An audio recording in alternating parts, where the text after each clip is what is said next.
Hey everyone, it's been a few days since I made a video, and naturally I have a lot of stuff to talk about. Two major subjects that you probably clicked on this video for. Number one, Noah Gragson apparently is going to enter his first Daytona 500, and I think his first Cup Series race this year, so that's going to be very exciting. And also, something that may or may not be exciting depending on what the future holds for auto racing on television in the United States. It sounds like NBC Sports Network may be on its last leg. And so what does that mean for IndyCar, IMSA, and of course, the NASCAR Cup Series? So, let's get into it. Let's start talking about all the things that are happening in racing right now. And number one is some really great news on Alex Zanardi. It's been reported that he has regained his sight and hearing and has been shaking hands with people. I mean, that's just absolutely unbelievable. When you heard about the brain injury and the facial reconstruction that had to take place on Alex Zanardi, immediately I think a lot of us thought Michael Schumacher. Apparently that appears to not be the case, and it appears that once again not only has Alex Zanardi cheated death, but it looks like he is recovering. So I mean, the man's a tank. He's an inspiration, a two-time kart champion. I mean, as a child, again, he's one of my childhood heroes. So the tenacity of this man in this season especially should be an inspiration to everyone. Carlin Racing is returning to Indy Lights for next year. They'll be based out of Jay Howard Racing's shop. They are planning on bringing two cars, but they only have one driver announced at this moment, which is Alex Peroni, who is coming over from Europe, was racing in Formula 3 and Formula 2.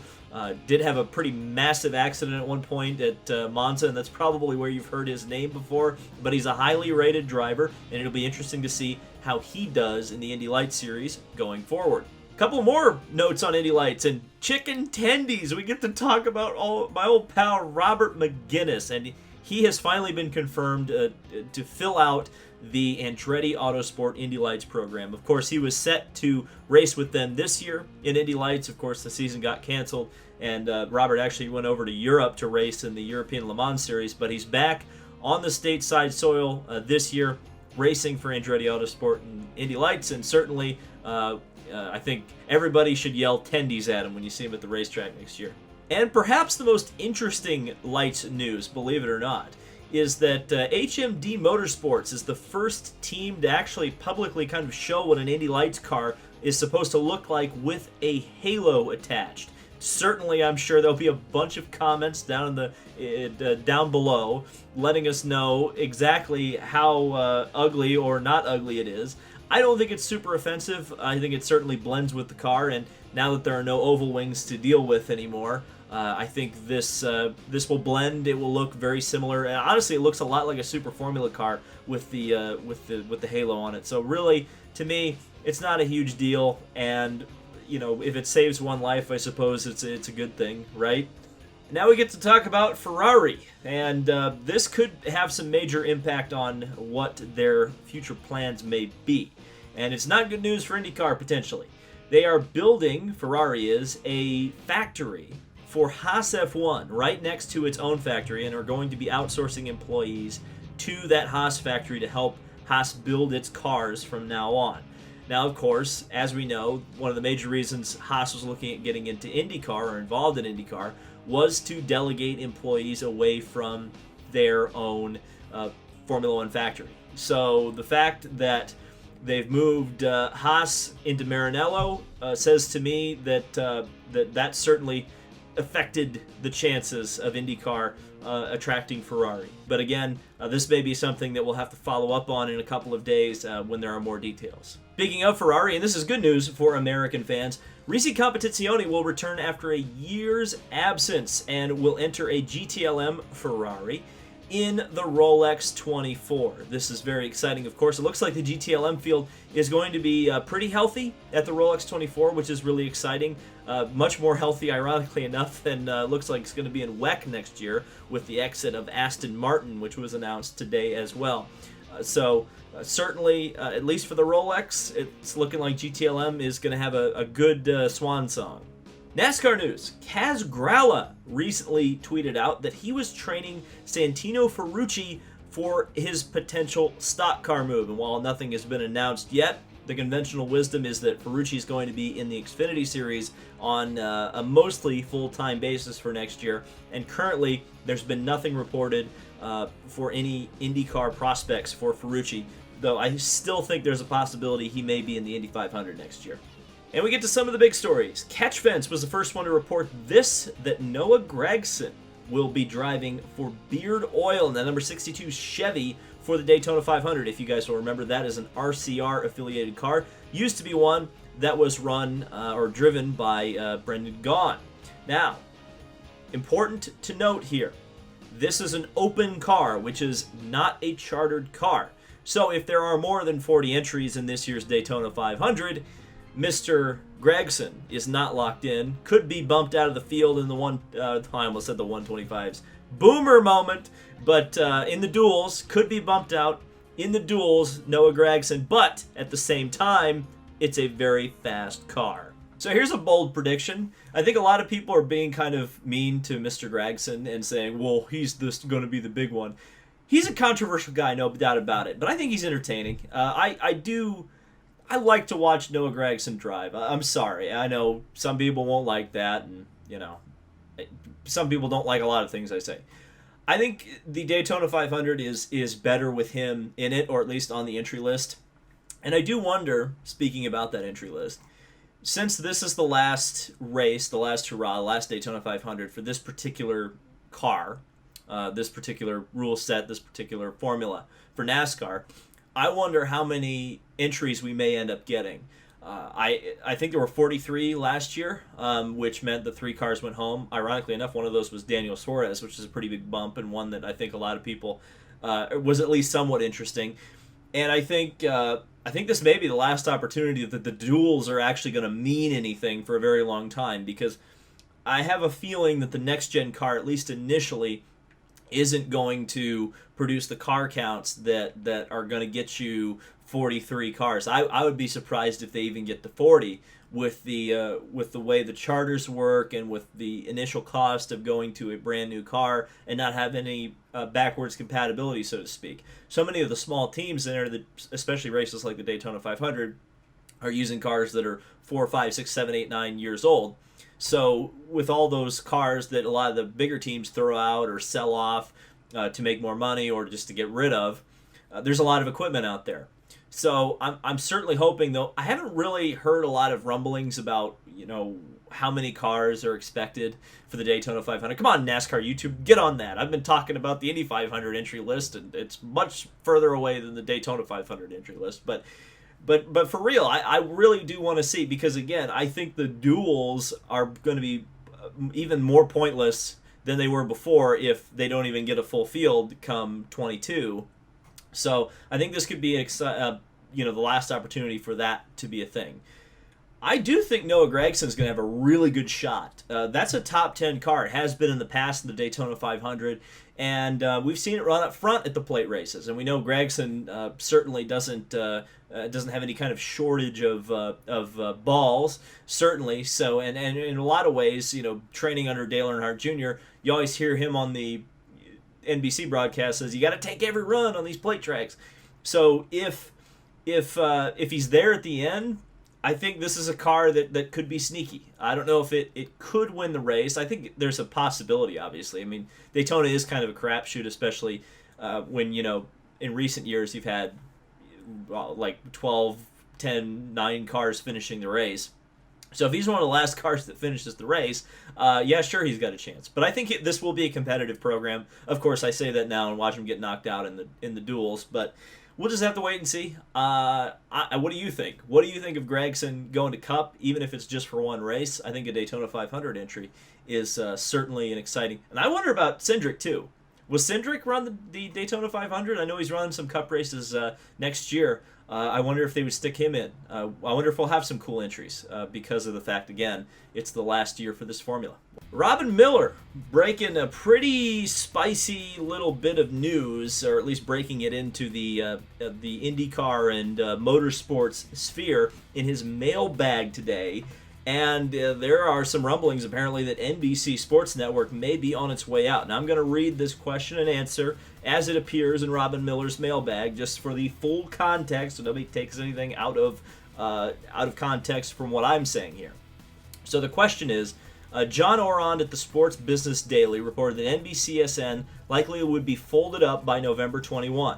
In other words, after the Summer Olympics. And that the NBC's two biggest properties, NHL and Premier League, would be moved to Peacock, where they'd be kept behind a paywall, and USA. This is apparently an open secret within the business, and various observers have described the folding of NBCSN as one of the worst kept secrets in sports media industry. Have you heard about this, and should it come to pass, what would it mean for IndyCar coverage? Does it suggest that NBC is less likely to renew its IndyCar deal with the NBC Gold package go away? Would IndyCar get squeezed onto USA? Would it be good for IndyCar to get pushed to yet another streaming service, which non-Comcast viewers would have to pay a monthly premium? And Robin Miller said in response to this, I've heard rumblings that NBCSN might go away after 2021, but those decisions are way above my pay grade. I think the NBC Gold will be around for the 2021 IndyCar season. Phooey. Nobody knows what the future holds for IndyCar on NBC, but we're lucky to have a partner that promotes as much as well as the Peacock. You might see IMS Productions become more involved in the races down the road, but NBC made a commitment to become an auto racing channel. It seems satisfied with its partners, and I can't see any benefit of IndyCar going to another network. Okay, so some key numbers. If these rumors are believed to be true, which Sports Business Daily, extremely credible. If you don't know them, they're the guys Adam Stern writes for. So extremely, extremely credible. Robin Miller, extremely credible. Both of those outlets are reporting that, yeah, they've heard that NBCSN is shutting down in 2021. Let's go off of that. Okay. IndyCar contract with NBC expires at the end of 2021. Mark Miles may be a freaking genius for scheduling or negotiating a contract with NBC to do 3 years. Because unlike, say, NASCAR, whose contract runs with NBC through 2024, IndyCar is going to have a lot of flexibility and hopefully some negotiation power when the time comes. Because I'll just say this, the IndyCar on USA TV ratings when they ran the IndyCar GP, I think on a Friday maybe it was on Saturday, I can't remember. It was on a bad day at a bad time and a boring track with the IMS road course, unfortunately. But on USA Network, the TV ratings were awful, apparently. So I think IndyCar would be wise to avoid getting shoved to a network like USA. Of course, that's not good for NASCAR for several reasons, and we'll get into a couple more details, which are kind of interesting. Because if NASCAR's on USA, the TV ratings are already pretty bad on NBCSN, and NBCSN is in more households, apparently, than USA. Or I think USA's in more... I can't remember. I think USA might actually be in more households, but the problem is that are motorsports fans really aware of that channel? That was kind of the big problem with NBCSN and what was previously Versus. It was just really hard to get people to go over there, or remind them to go over there. I guess the crossover with wrestling might help if they did some cross-promotion there. But another problem is looming. And this is another thing that was reported by the Sports Business Journal, is that apparently with the NHL going over to Fox Sports versus NBC in the future, apparently Fox is looking at getting out of the NASCAR game. So NASCAR is potentially going to lose one broadcaster and has another one that is cutting back on channels and potentially could be shoving NASCAR in a place that isn't a sports network. And yeah, that's not great. Now, do I think IndyCar is absolutely, going to get an amazing deal where they're going to stream all their races on Amazon and they're going to pay them $1 billion for the Indy 500 streaming rights? Probably not.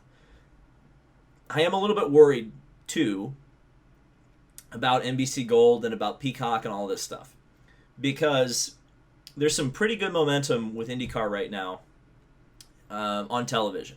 The ratings are up. They're not up significantly, and the Indy 500 went down this year.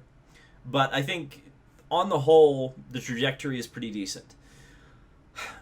I worry a lot about putting races behind paywalls. I think it's bad enough right now with the practice and qualifying, which, in my opinion, practice and qualifying should be used as advertising. They shouldn't be looked at as TV broadcasts. They should be looked at as ways to get people invested enough to tune in for the race, which would be on paid TV or possibly a paid streaming platform. I guess if you were going to put it behind a paywall on Peacock, maybe you could start streaming all of the qualifying and practice on YouTube again, and Twitch and Facebook and Twitter, and just, make it so that you literally could not log onto the internet and not find out when IndyCar is on. And then maybe use that to sell Peacock subscriptions. But the problem is, and I've heard a general number of how many people are subscribed to NBC Sports Gold. When you're talking about less than 10,000 people, and I've heard probably less than 5,000 people are subscribed. How are you going to sell sponsors on half of the season being locked behind some streaming service that less than 5,000 people? Maybe there'll be more if you're saying the races will be on there, but even if it's 10,000 people, that's what? That's not even 10%. That's like 1% of a broadcast that goes out on NBCSN. So that's a tough one, and I hope that there are options, and I'm sure there are. And I think, again, this is going to be a big test for Roger Penske, that the manufacturers, the fans, the COVID, all of this stuff, these are all huge tests. This next TV deal, that's going to be another big step for Roger Penske. NASCAR's not in a good position here either, and I don't know what they're going to do, because it looks like they'll probably have to go to one broadcaster or possibly try to find a replacement for Fox, and then if NBC also just decides, we don't have enough space, get rid of NASCAR. I don't know. IMSA, good Lord, they're going to be all on Track Pass, aren't they? You're not going to be able to watch an IMSA race on TV anymore.